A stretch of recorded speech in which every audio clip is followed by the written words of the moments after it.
Hi everyone, Aiden here with eTrailer. Today we're going to be taking a look at the Yakima OverHaul adjustable ladder rack and seeing how it installs on our 2022 Toyota Tundra. So the way this mounts up is actually using our existing utility track system on our Tundra. So if you've got another Toyota truck or a Nissan truck, this kit's going to come with the adapter pieces to allow this to work with that track system. Makes the install process very easy and maintains the full weight capacity. And like I mentioned before, this is a height adjustable system. So from the top of the bed rail to the top of the crossbar, it can be adjusted anywhere from 19 all the way up to 30 inches of height. We've got ours set at 25 right now, which gives us just enough clearance over the top of the cab. Now I mentioned weight capacity before, and it's tested for on-road or off-road use. So whether you plan on using this maybe on the job site, carrying lumber or ladders, or maybe on the recreational side, you've got a tent up there or some rooftop accessories. It's going to be able to handle 500 pounds on-road or 300 pounds off-road. Both of those are pretty solid ratings, and the overall construction here is very solid as well. Everything mounts up in a sturdy way with that track system, and I'm not worried about it going anywhere whenever we're going down the road. Whenever you are loading up stuff, if you need to utilize tie downs, there's loops on the inside of the uprights as well as on the ends of your crossbars here. All metal tie down points, so they're very sturdy and give us plenty of options to secure whatever we put up here. The threaded holes on the sides of the uprights here gives us additional mounting points for extra accessories. Lots of those we offer here on our site, so if you're interested in that, you can check those out here. For these kits, there's something to keep in mind with your crossbar length because there's a couple different options. We have the 60-inch crossbars right now. You can get this exact same kit with a 68-inch crossbar or a 78-inch crossbar. Whichever one you choose is going to kind of depend on what you're using this with. For your Tundras, I would maybe go with the 68 or the 78-inch kit. You're going to get a lot more overhang with those, but it's going to offer you more room for adjustment. You can see with the 60-inch bars that we have on today, there's very little overhang, and if we were to lower this down to its lowest height setting, I'm not confident that it would work super well, or that we'd be able to, just given the limited amount of room, to actually adjust on this crossbar. This would work better for a Tacoma or a smaller truck, so that's just something to keep in mind.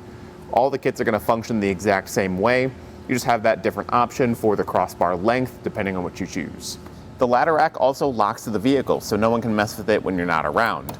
You obviously need the tools to attach it or remove it, but you can also lock it up so that these clamps and the bases are locked in place.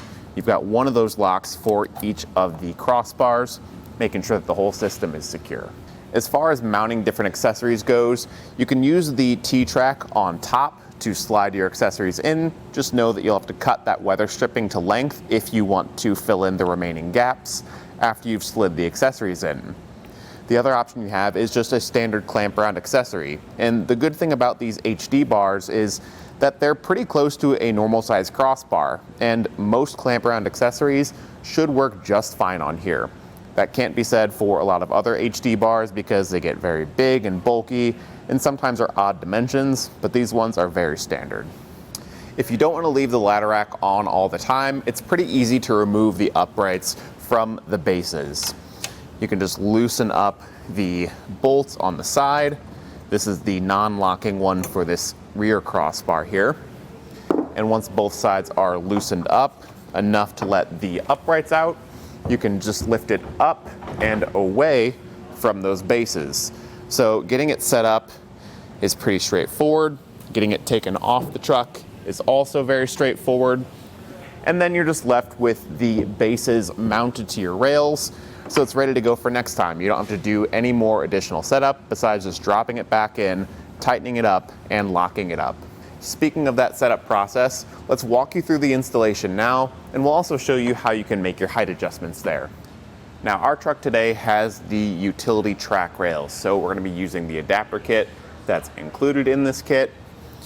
For that, we need to get it installed first though. We've got this backing plate that the mounts will thread into, and to get it installed, we need to remove the end cap from the utility rails just by pushing that tab in and pulling it out. And then getting these tie downs removed if we have them. Now, with this being as long as it is, we're not going to be able to just fit it in the track because it's coming in at a weird angle. So for our application, we've got a T30 Torx bit. We're going to remove the rear 3 screws. That'll let us flex out the rail just a little bit and get that mounting plate in. Once that's been removed, we can flex this out just a little bit, enough to let us slide this mounting plate in the track rail, and then we can reinstall those screws just to make sure everything is secured properly.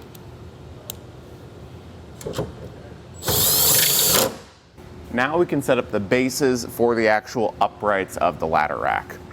It's going to have 2 slotted holes that we will drop our larger bolts in the kit, plus these square block washers. Drop that into each of the slotted holes. And then on the underside there, this is all the pre-assembly we need to do before getting it set up.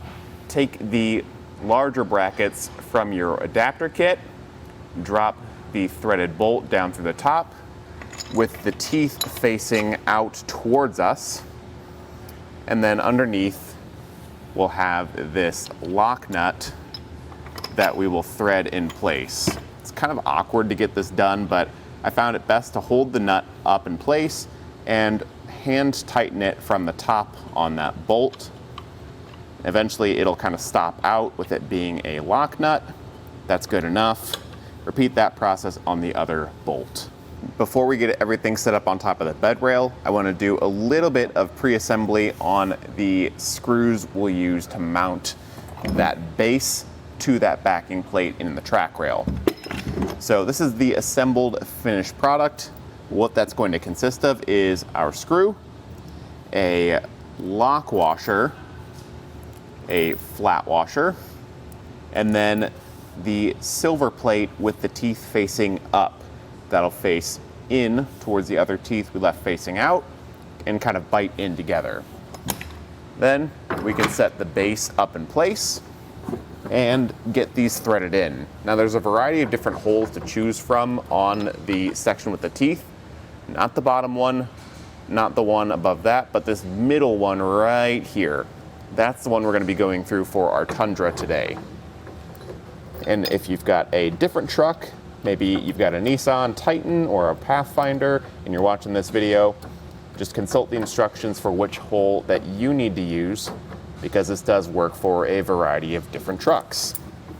Again, we're just doing this loosely by hand for now, and we can make some adjustments once it's all set in place and holding itself up. With everything loosely assembled, it should all slide. If we kind of grab it by these brackets, it all should slide as one singular unit. At this point, if you know what accessories you're going to be using and what you want your crossbar spread to be, or roughly the area you're shooting for, you can measure between the 2 bases or between where the crossbars are going to be.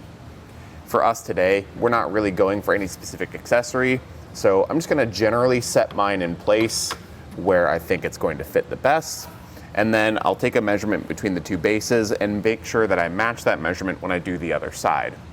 We already did our front crossbar and got that one mounted up using the cab as a reference point to make sure it was running perfectly perpendicular to the bed.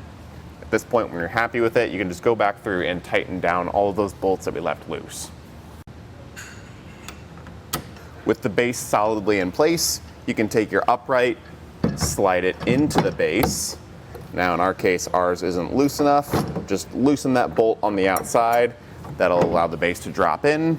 And then we can just tighten it up with the same tools we've been using so far to make sure that the upright doesn't go anywhere. From here, I'm going to loosen the 4 screws on the upright to adjust the height.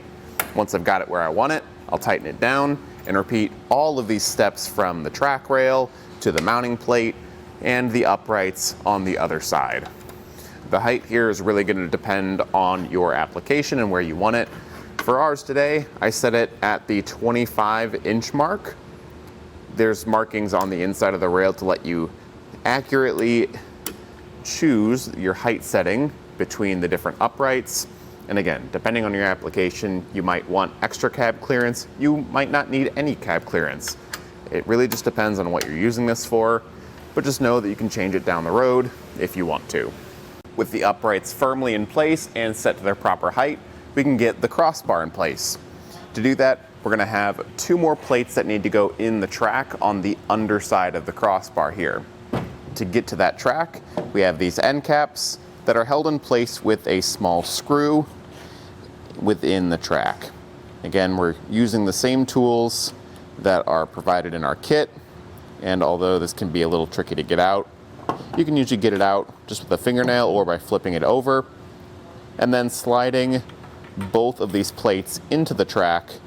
I always like to go just towards the middle and then replace that end cap and bring it to the top of the uprights. So we want the underside of the track face down with those plates facing the uprights, and just get it roughly centered. If you look underneath, there's going to be more markings underneath to let you know what measurement you're at. It's pretty hard to see though, honestly, and especially in the shop where we're at, I can't actually read the numbers with the light pointing down at me. So I'm just going to mostly eyeball it and get it roughly in place. You could also, if you wanted to, just measure the overhang on both sides to get something a little more accurate. So I found that the next step here, it's useful to just use the tool to guide that plate back and forth. And what you want to do is just get it lined up. There's 2 threaded holes in that plate that will align with 2 non-threaded holes in the top of the upright. So you can use that tool to poke through, make sure that the threaded holes are aligned, and then follow that up with the screws, the lock washer and the flat washer in our kit, facing up and threading into that plate to hold the crossbar down in place.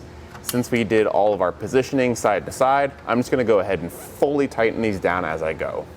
And we'll repeat all of this on both sides of the crossbar.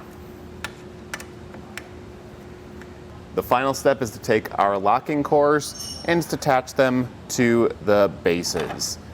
It's important to note there's only 2 of these bases that have the locking tab, so it's a good idea to have one for each crossbar. So we've got one at the front and one at the rear. And that'll do it for our look at the Yakima OverHaul adjustable ladder rack system on our 2022 Toyota Tundra. Overall, I think it's a really solid fit. The look of the ladder rack is just really nice. I think it fits well with the Tundra's aesthetic. I personally would go with the 68 or the 78-inch crossbars just to give us more room on the height adjustment, but also extra room for accessories. I think overall it would fit a lot better. But whichever one you end up going with, it's going to be a very functional and versatile ladder rack. Thanks for watching.